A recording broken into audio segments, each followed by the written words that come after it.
নারী তুমি অন্য পুরুষের ভালোবাসার আশায় নিজের সংসার নিজের স্বামীকে ডিভোর্স দিয়ে যখন অন্য পুরুষের আশায় তুমি ছুটবে, তখন তুমি জীবনের সবচেয়ে বোকামি এবং বোকার মতো একটি কাজ করবে।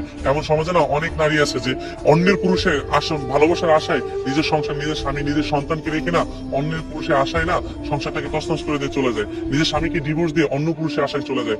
তুমি মনে রেখো যে তুমি যখন একটা পুরুষকে ডিভোর্স দিয়ে যখন সুদর্শন পুরুষের পিছিয়ে ছুটবে, তখন তুমি সবচেয়ে জীবনে বোকামি কাজ করবে, সবচেয়ে তুমি বোকার মতো কাজ করবে। আমি বলবো তুমি নারী নির্বোধ, তুমি এখনো বোঝো নাই।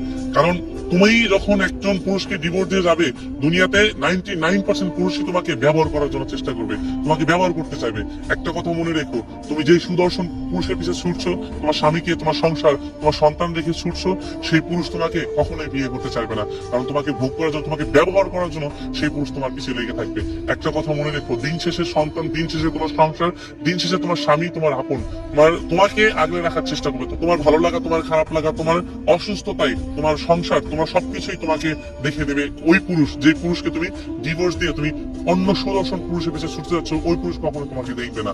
দেখবে কি, যে পুরুষ তোমাকে বিয়ে করেছে, যে পুরুষ তোমাকে সারা জীবনের দায়িত্ব নিয়েছে, ওই পুরুষ।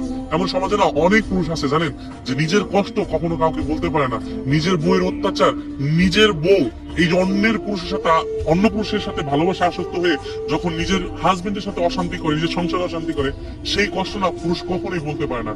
রাত হলে তাদের না এক ধরনের একটা বোবা কান্নার সৃষ্টি হয়।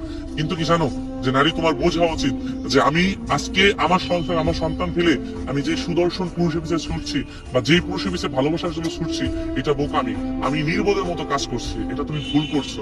কারণ তুমি একটা জিনিস চিন্তা করে দেখো, তুমি সমাজে অন্য নারীদের, তোমার আগেও যেসব নারী যে ডিভোর্স হয়েছে তাদের কথা একটু চিন্তা করছো, তারা এখন বর্তমান পজিশনে কেমন আছে, কেউ কি ডিভোর্স দিয়ে ভালো আছে? তুমি একটা জিনিস চিন্তা করে দেখো, যে মেয়ে বা যে নারী ডিভোর্সের খাতায় একবার নাম উঠে যায়, সেই নারী সমাজে কখনো ভালো মেয়ে এবং চরিত্রবান মেয়ে হিসেবে পরিচিত পায় না, কারণ সে একজন ডিভোর্সি নারী হিসেবে পরিচিত পায়। আর ওই ডিভোর্সি নারীকে পাওয়ার জন্য বা ডিভোর্সি নারীর সাথে সময় কাটানোর জন্য সমাজে অনেক পুরুষ আছে যে কিনা তোমার দায়িত্ব নিতে চাবে না, তোমার সাথে একটু সময় কাটাতে চাইবে, তোমাকে ইউজ করতে চাইবে, তোমাকে ব্যবহার করে তার সুন্দর একটা সময় পার করতে চাইবে। সো নারী তুমি বোকা, নারী তুমি নির্বোধ, কারণ তুমি এখনো বুঝতে পারো নাই যে আমি আমার যে সংসারটাকে রেখে আমি অন্য পুরুষে আসক্ত হবো, সেই পুরুষটাকে, যে পুরুষকে আমি ডিভোর্স দিব, সেই পুরুষটাকে কষ্ট দেওয়া তোমাকে আদৌ ঠিক হচ্ছে কিনা। এই জন্য, কারণ মানুষের এবং পুরুষের সত্যিকারের ভালোবাসা বোঝার সব ক্ষমতা বা সব নারীর থাকে না এবং বুঝতেও পারে না। সো তুমি যদি পুরুষের ভালোবাসা, সত্যিকারের ভালোবাসা বুঝতে পারো, তাহলে তুমি প্রকৃত নারী এবং চরিত্রবান নারী হিসেবে উঠতে পারো। আর চরিত্রবান নারী কখনো পুরুষের সত্যিকারের ভালোবাসা ফেলে দিতে পারে না, আর এবং সংসারে নিজের সংসার, নিজের স্বামী, নিজের সবকিছুই নষ্ট করতে পারে না। সো একটাবার চিন্তা করে দেখো, তোমার যখন ডিভোর্স হয়ে যাবে, তখন আশেপাশে মানুষ তোমাকে করে করে খাওয়া ছাড়া এবং তোমাকে ব্যবহার করা ছাড়া কোনো কাজেই তোমাকে নেবে না।